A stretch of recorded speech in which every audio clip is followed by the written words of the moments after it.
Alors, on va passer donc à vos questions-réponses, en commençant comme d'habitude par les questions de nos partenaires, nos amis de Bain. Olivier Marchal, si tu veux, Olivier, prendre un micro et poser la première question, et ensuite nos amis de Publicis Média. Merci beaucoup Thomas Bouberle d'être avec nous ce matin. J'ai une question de management pour vous.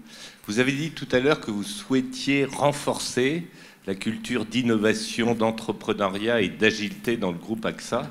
Ma question, elle est très simple, mais je pense que la réponse n'est pas forcément simple. C'est comment on fait quand on a 160 000 employés dans le monde, dans 60 pays, et quel est l'impact pour l'utilisation de votre temps? Alors, premièrement, c'est très difficile et ça doit être la majorité de mon travail. Parce qu'encore une fois, les papiers sur les stratégies, et vous connaissez très bien, sont 10% du schéma. L'engagement des gens, l'accompagnement des gens, c'est le secret et la majorité. Et pour y arriver, il faut se challenger. Et c'est ce qu'on a fait jusqu'ici, on se challengeait. On a mis notre modèle de business en question, dans le sens qu'on a activement investi dans des startups pour vraiment comprendre qu'est-ce que c'est l'entrepreneuriat, qu'est-ce qu'on peut apprendre, comment on peut travailler ensemble. On se challenge avec des liens forts dans des zones géographiques où le buzz est, le buzz entrepreneurial, certainement en Silicon Valley, mais aussi en Chine, pour vraiment comprendre qu'est-ce que ça veut dire. Et troisièmement, on s'est aussi challengé avec un incubateur qu'on a créé pour casser notre propre modèle. Et ce challenge continue aussi à l'interne. Et c'est pourquoi d'avoir à côté de l'hiérarchie, qui est important pour avoir de l'ordre dans la boîte, une hiérarchie ou une organisation des communautés. Beaucoup de gens me disent, écoute, c'est un chaos. Oui, c'est un peu un chaos organisé, mais c'est organisé et c'est pour se challenger parce que beaucoup de gens dans l'entreprise sont très innovatifs. Et c'est intéressant, j'ai fait la tour de beaucoup de pays dans mes prochains mois. C'est ce que j'ai vu en termes d'innovation, en termes d'énergie des gens, c'est incroyable et on n'utilise pas assez. Alors Thomas, avant de passer la parole à Gauthier, juste je profite du fait qu'il y a une question qui arrive via Twitter sur toujours le même sujet du management, mais du management à la française. La culture du management français est-elle un obstacle ou un atout? Les deux. C'est-à-dire? Alors, la culture française et le management français, c'est un fait, c'est là, et ça nous donne un fil d'orientation. Et il ne faut pas casser ça ou changer ça, parce que ça fait partie de culture.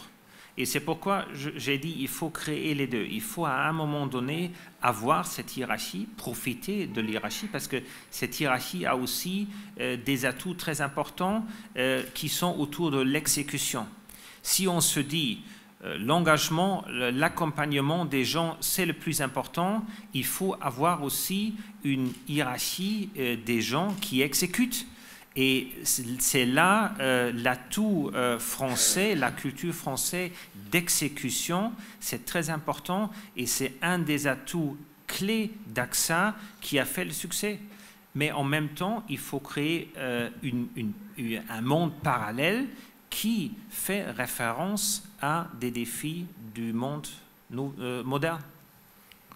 Ça veut dire quand même que le management français ne fait pas très attention aux défis du monde moderne. Hein. Je lis ça entre les lignes, cher Thomas. Non, pas du tout. On va travailler sur le développement de management français pour le futur.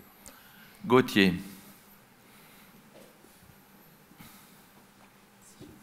Bonjour Thomas Bubble. J'ai une petite question sur votre marque, et surtout sur votre valeur de marque.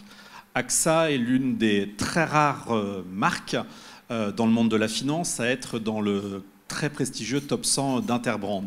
Et ces trois dernières années, on a vu des résultats assez exceptionnels avec un taux de nourriture de marque à plus de 14% en croissance. Comment est-ce que vous comptez nourrir et surtout préserver cette croissance exceptionnelle sur les années à venir? Interbrand faisant chaque année son classement de la valorisation, effectivement, des marques en valeur d'actifs. Oui, alors premièrement, je suis extrêmement fier de ce positionnement parce que ce n'est pas la première année, c'est la 8e année qu'on est la marque assurance numéro 1 dans le monde. Et on travaille beaucoup là-dessus parce que ça nous challenge aussi. Et pour rester dans cette position, pour avoir cette position, il faut se réinventer tout le temps. Et ce n'est pas, je veux dire, the beauty of the logo qui compte, c'est vraiment le contenu derrière. C'est l'expérience de client avec notre marque et c'est l'engagement de notre collaborateur pour cette marque et pour cette promesse de marque. Ça sont les deux sujets qui sont très importants. Et si on regarde pourquoi est-ce qu'on a arrivé à cette position, parce que nous sommes en train de se réinventer. C'est ce que j'ai dit avant, de se développer d'un payeur à un partenaire et vraiment une réinvention. Et si on s'approche sur l'angle santé, qui à mon avis touche le mieux l'angle sociétal, on peut se développer plus. Et on a beaucoup de potentiel encore. C'était que hier, et ça c'est une autre discussion qui m'a beaucoup inspiré, sur quelle est la prochaine étape de notre marque pour être même mieux que cette année. Alors, une autre question de la salle, c'est à vous maintenant. Oui, si vous permettez. Voilà. Bonjour monsieur, Patrice de Coninck. J'ai une question relative à une opportunité pour vous, mais un risque pour nous tous, qui est la cybersécurité. Ça touche la personne, ça touche l'entreprise. Devant nous, il y a un monde inconnu. Et j'ai trouvé que sur la cybersécurité, sur votre site, il y a assez peu de choses, il y a assez peu de réponses. Ne pensez-vous pas qu'AXA et le monde de l'assurance devraient jouer un rôle plus actif, plus engageant? Alors, il faudrait nous traduire en bon français ce qu'est la cybersécurité. Je pense que ça a peut-être lié à voir à la couleur des cheveux, non? C'est ça? Alors, moi, je connais bien. Bon. En français, c'est cybersécurité. Ah, cybersécurité. J'avais compris cyber. Non, non, cyber. Alors, premièrement, je suis désolé qu'il n'y a pas assez de contenu et de réponses sur notre site web et j'aimerais prendre ce feedback pour faire mieux la prochaine fois. En termes de cybersécurité, mon prédécesseur était toujours très en avance. Et il est encore très en avance dans d'autres secteurs aujourd'hui. Mais il y a longtemps qu'il a dit, écoutez, ce sujet de cybersécurité, c'est un sujet qu'on doit vraiment faire attention. Et il y a longtemps qu'on se dit, il faut se développer dans deux axes.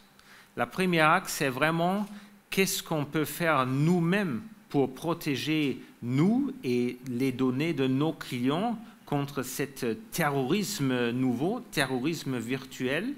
Et on a beaucoup investi dans ce secteur-là dans les dernières années. Et il faut toujours travailler parce que c'est la domaine, je veux dire, la plus innovante du net, c'est le terrorisme. Il faut toujours être là. Nous sommes aujourd'hui, je crois, très en avance, mais si on ne court pas, on va perdre de la vitesse. Deuxième question, c'est vraiment qu'est-ce qu'on peut faire pour nos clients pour les protéger contre la cybersécurité. Aujourd'hui, c'est un marché aux États-Unis qui est bien développé, c'est moins développé en Europe, mais c'est en développement et nous sommes en train d'investir beaucoup pour être un acteur global et un acteur très actif dans ce domaine-là. Mais c'est un marché qui se développe. Bonjour, Joël Alexis Bielkiewicz, Banque de Lubac et compagnie. D'abord, merci d'être original, c'est suffisamment rare pour les personnes dans votre position. Ensuite, que pensez-vous de l'avenir du compromis danois qui permet aux établissements bancaires de ne déduire que partiellement leur participation dans leurs filiales qui exercent une activité de compagnie d'assurance? Alors ça c'est une question assez spécifique. mais je veux quand même répondre, mais je ne vais pas dans le contexte juridique. Aussi, aujourd'hui, c'est une réalité que les banques sont très actifs dans le secteur assurance, à cause de ça, mais à cause de changement des lois en France, certainement la loi Hamon. C'est une réalité. Et il faut qu'on s'adapte à cette réalité. Comme vous le savez, la concurrence est pour nous un challenge. Un challenge, ça veut dire qu'on se développe. Et c'est intéressant de voir que, je veux dire, la grande dame d'assurance en France, AXA France, a beaucoup réagi à ce sujet-là et était beaucoup innovatif sur ce sujet.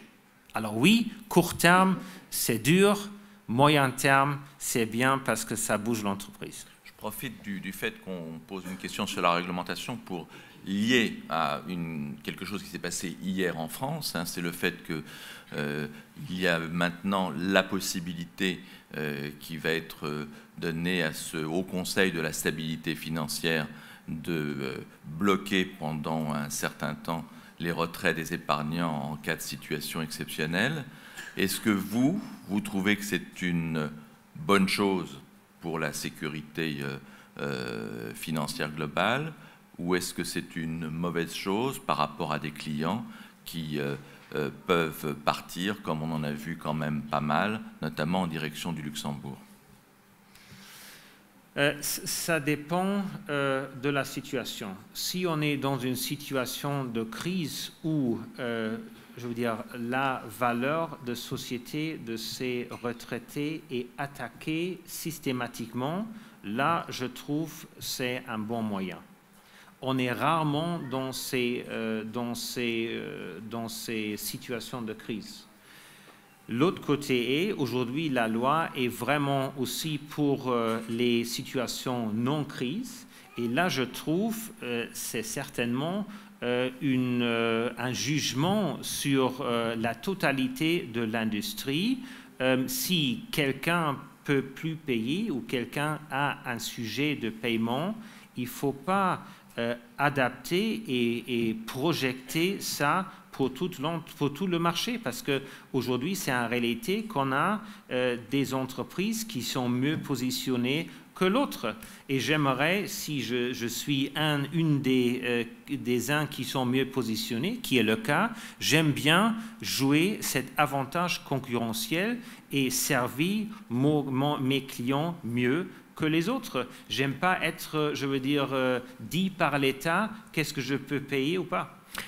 Et vous êtes inquiet des clients qui partent au Luxembourg?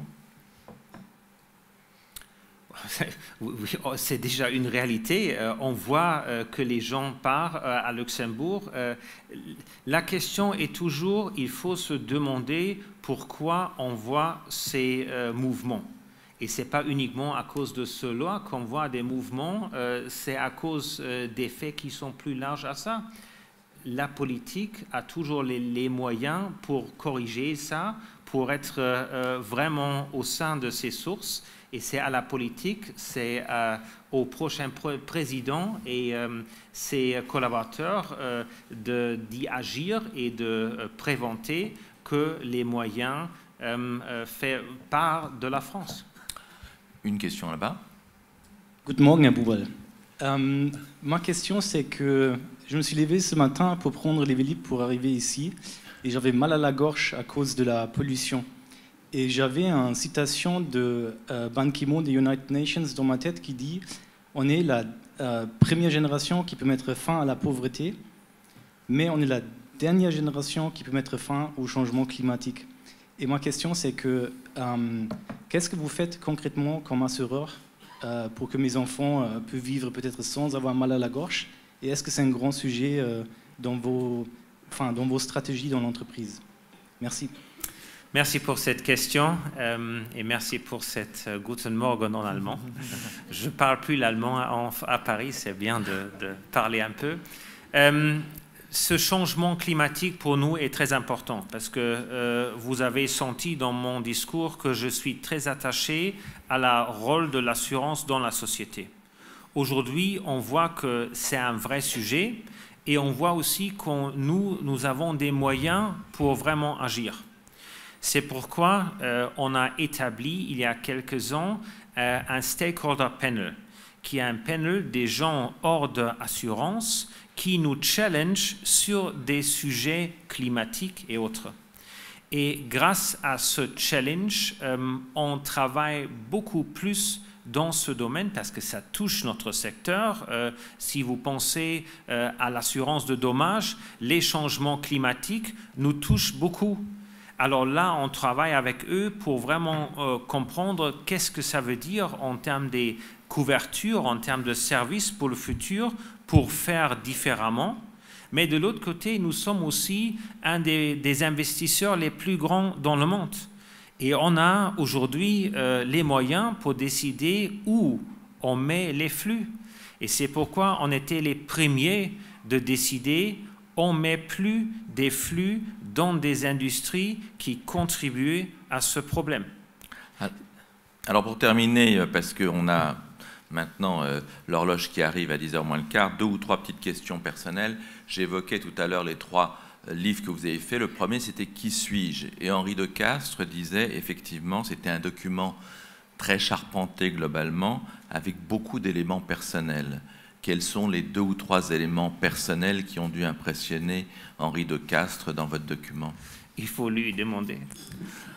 Mais à quel moment vous vous êtes vraiment mis en scène vous-même? Est-ce que vous vous êtes, comme on dit en français, déboutonné? Non, mais je pense que c'est très important de se demander cette question parce que c'est vrai, quand j'écris ce chapitre-là, j'ai aussi me découvert un peu plus et parce que j'ai fait ça avec mon épouse, on se découvert un peu plus. Je pense peut-être s'il y a une chose que Henri a bien aimée, c'était cette capacité de se réinventer. Et c'est intéressant parce que j'ai eu un feedback de mon successeur en Suisse hier qui m'a dit je t'ai observé dans les derniers 10 ans, quand on se voit la première fois, et si je compare à maintenant, tu as quelqu'un complètement différent. Vous avez succédé à Henri de Castries. Difficile? Extrêmement difficile. Et difficile quand Henri prend maintenant de plus en plus de positions politiques? Même plus difficile. Non. Alors, c'est très difficile de succéder à Henri de Castries parce qu'il a fait 17 ans d'AXA qui ont été merveilleux. Et il ne faut pas prendre ce job de se dire je vais faire mieux, je suis le challenger d'Henri. Ce n'est pas le cas. Henri m'a dit une chose qui est très importante pour moi chaque jour. Il m'a dit reste toi-même, soyez authentique et fais ce que tu penses qu'il faut faire. Et avec ça, vous vivez meilleur. So, wir wünschen Sie viele Chance und vielen Dank für dieses Moment zusammen. Bitte schön. Vielen Dank für das gute Interview. À toi. Danke sehr, danke sehr. Alors, auf Deutsch, es ist ein bisschen schwierig für mich. J'aime mieux le français maintenant. J'ai oublié mon allemand. Il fait un peu vergessen. Non, c'est bien. C'est à longtemps. Non, mais merci, merci. On peut faire des cours intensifs. Oui, très bien. On s'appelle ce soir. Vous à moi. Si vous voulez. Oh, je ne crois pas que vous ayez besoin en français. L'entretien, merci Vincent, merci beaucoup Thomas Buberl pour cet entretien.